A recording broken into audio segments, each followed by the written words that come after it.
చేయాలి, మెడికోని విద్యార్థులకి న్యాయం చేయాలి, అరికట్టాలి, అత్యాచారాలను అరికట్టాలి, అత్యాచారాలను అరికట్టాలి, అరికట్టాలి, అత్యాచారాలను అరికట్టాలి. అత్యాచారాలకు కారణమవుతున్న మద్యాన్ని నిషేధించాలి, అత్యాచారాలకు కారణమవుతున్న ఫోన్ సైట్స్ ని నిషేధించాలి,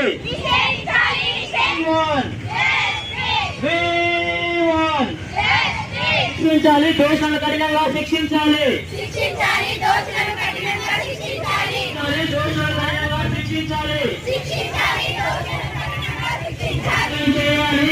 విద్యార్థులకి న్యాయం చేయాలి, శిక్షించాలి, దోషులను కఠినంగా శిక్షించాలి.